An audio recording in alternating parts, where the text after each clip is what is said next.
Juni Legorburo. Tras haberse formado como historiadora e investigadora, se introdujo en el mundo de la pastelería y la panadería estudiando en prestigiadas escuelas en México, Estados Unidos y Europa. En 2007, fundó Café Ruta de la Seda, primera casa de pastelería orgánica en México y pionera en el uso de harinas alternativas para panificación y repostería. Esto le permitió vincularse con agricultores locales enfocados en la producción ecológica. Al día de hoy, colabora con más de 40 comunidades y empresas sustentables en todo el país y con productores asiáticos de té, formando alianzas que le han otorgado reconocimientos y nominaciones como parte del emprendimiento social mexicano. Hoy nos presenta su ponencia hacia una panadería sustentable y ecológica en México. Estoy muy agradecida de estar aquí, estoy muy contenta. Es uno de mis temas, de mis grandes pasiones, la masa madre. Me entusiasmé mucho cuando vi la posibilidad de un foro donde pudiéramos hablar sobre el tema de la panadería y la panadería con masa madre. Es la razón por la que estamos aquí. Creo que ya hemos entendido un poquito que se trata de un cultivo de levaduras, bacterias. Voy a dejar este pan aquí porque no puedo hablar con el pan acá. Les quiero presentar. Este es nuestro bebé, nosotros le llamamos así, no lo hemos nombrado más que bebé, y trajimos masa madre para regalar. Entonces no hay mucho, pero hay suficiente. Al que le interese realmente y genuinamente cuidarlo, esta masa puede ser que tenga 10 años. Con mucho gusto nosotros les damos. Si alguien más quiere, también nos pueden escribir a nuestras redes sociales, Ruta de la Seda MX, y con mucho gusto les podemos obsequiar. Nosotros siempre hemos obsequiado masa madre.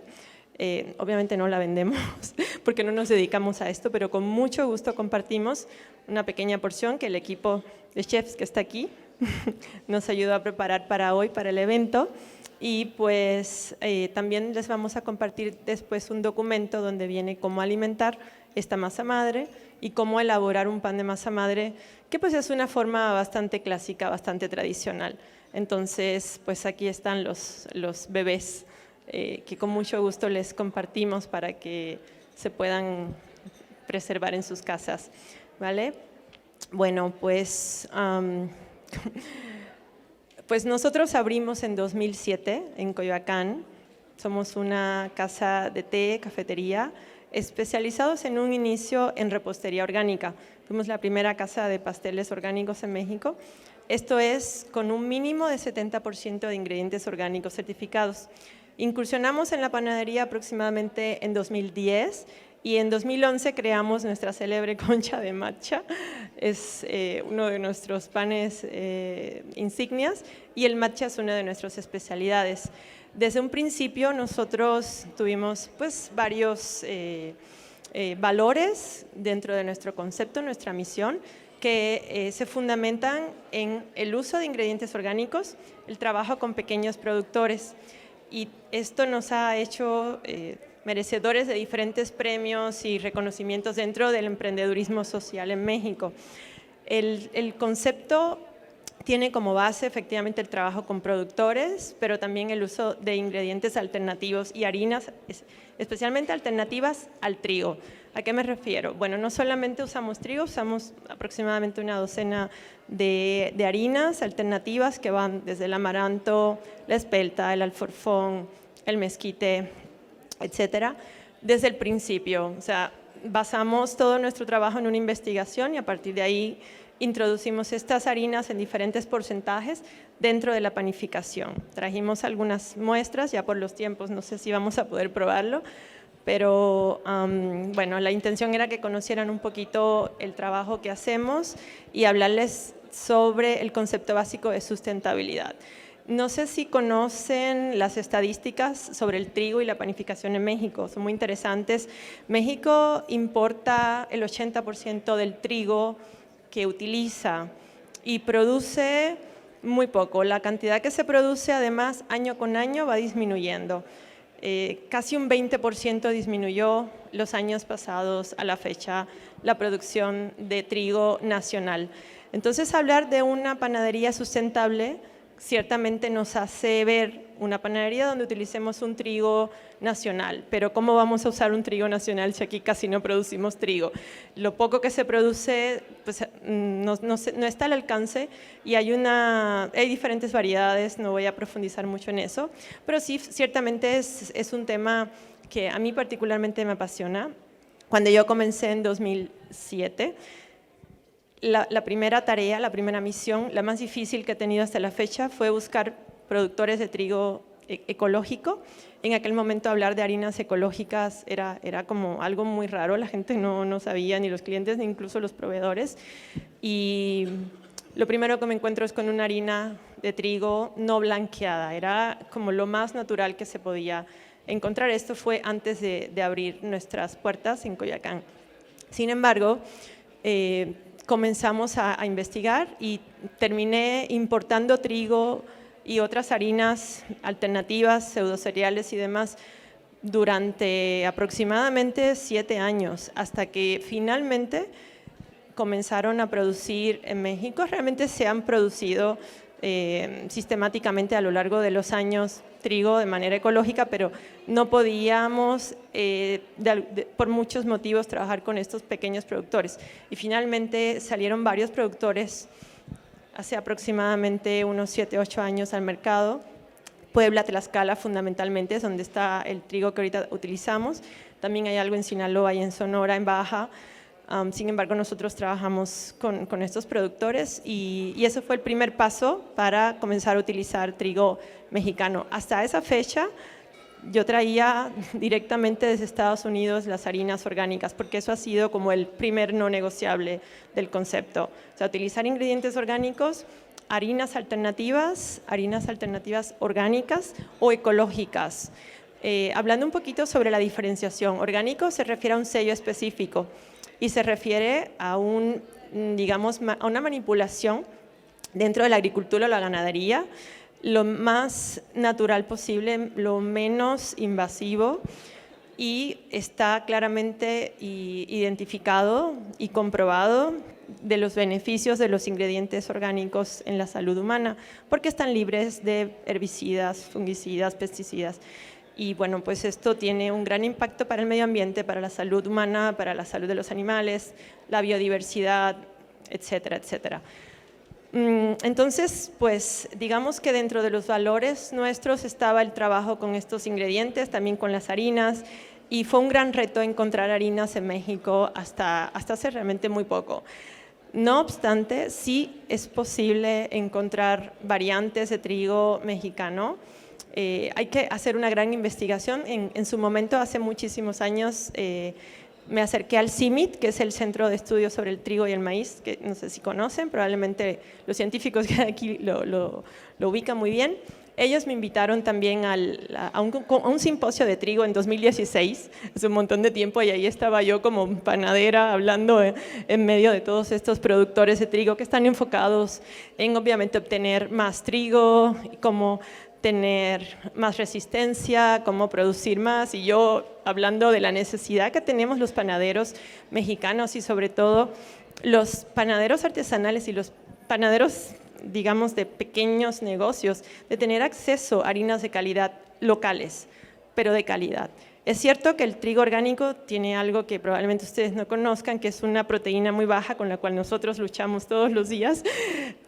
No tenemos una gran variedad de trigos, trabajamos con una sola variante desarrollada en México, y la proteína del trigo orgánico es baja. ¿Por qué? Es muy interesante. Yo cuando lo descubrí en ese simposio de 2016, curiosamente, me sorprendió muchísimo, y es que la manera en que el trigo convencional, que es como se llamaría al trigo que se cosecha de manera siguiendo la agricultura, digamos, convencional, como la agricultura que conocemos intensiva, pues es fumigado, es adicionado con sustancias que sobre todo son muy ricas en nitrógeno, y el nitrógeno es lo que favorece la proteína.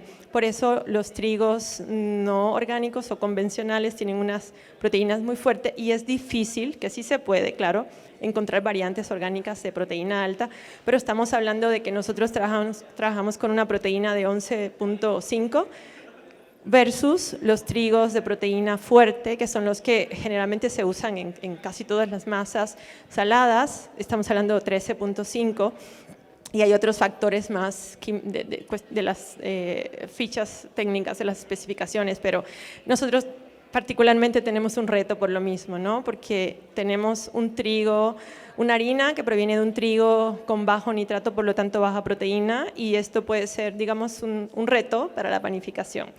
Y bueno, eso lo hemos solucionado de diferentes maneras.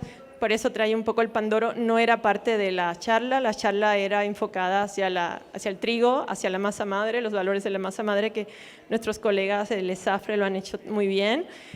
Y yo no pudiera replicarlo porque no soy química, solo me dedico al pan y soy una apasionada de la masa madre, pero realmente con el fin de priorizar el tiempo, de reducir y de hablarles un poquito de lo que hacemos, pues se me ocurrió así de última hora pues mostrarles un poquito nuestro trabajo con este Pandoro. Llevamos unos 6-7 años trabajándolo y representa un gran reto para todos nosotros en la producción. Aquí está mi equipo.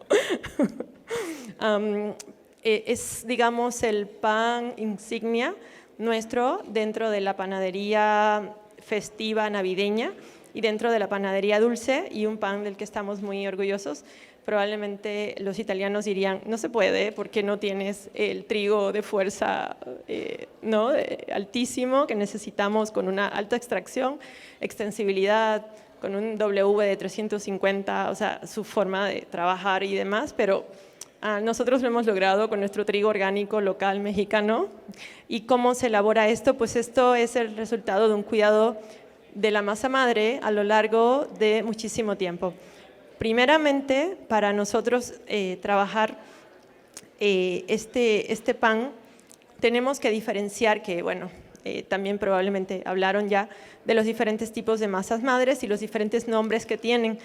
Bueno, esta masa que nosotros tenemos es una masa con una hidratación del 50% y es una masa, digamos, dura, contraria a las masas madres líquidas, que son las que generalmente se trabajan. En muchos laboratorios o talleres o plantas se tienen diferentes masas madres de trigo, líquida y seca. Esta es la seca, 50% de hidratación, quiere decir por cada, digamos, 100 gramos de harina, 100 gramos de masa madre y 50 gramos o 50% de agua o hidratación. Entonces, esta es la que nosotros utilizamos siempre. En el caso del lievito, es otro manejo. El lievito se trabaja, se activa durante 4 días incesantemente, cada 4 horas, literalmente cada 4 horas. Nosotros no los tenemos que llevar a la casa y tenemos que alimentarlo para continuar con su maduración.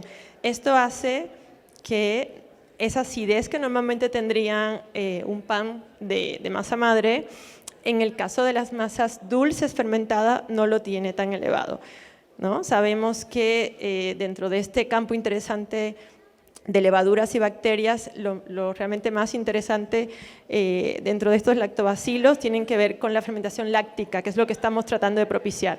Y entendiendo esto es que nosotros podemos trabajar una masa madre o un lievito con esta característica. Igual estaríamos hablando de 100 gramos de harina, 100 gramos de lievito, en cambio el agua debería de ser inferior al 50%. Hablamos de un 42 a un 48, tanto para el Pandoro como para el panettone, que es un manejo muy distinto a las masas madres de los panes que trajimos, que es diferente, se alimenta 2 veces al día. El lievito en particular no tiene esta peculiaridad. De hecho, yo creo que pueden pasar a abrirlo, es importante que lo huelan, van a sentir el aroma. Nosotros alimentamos cada 12 horas esta madre y de ninguna manera buscamos acidez, nunca, en los panes. Cuidamos muchísimo que hagamos nuestras pruebas y demás, el pH tendría que estar en 4 y somos realmente muy cuidadosos con este método de trabajarlo cada cierto periodo de tiempo para que no sea un pan muy ácido. A mí en particular no me gusta el pan ácido. Yo creo que un pan de masa madre no tiene por qué ser ácido. Entonces procuramos cuidarlo. En el caso del Pandoro, después de alimentación de 4 días, cada 4 horas, normalmente pueden ser cada 3 o 4 horas, pero literal, es un trabajo bastante dedicado.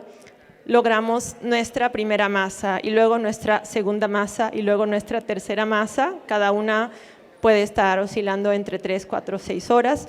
Y luego nuestra masa final, es decir, que para hacer ese pan nosotros literalmente tenemos 4 días.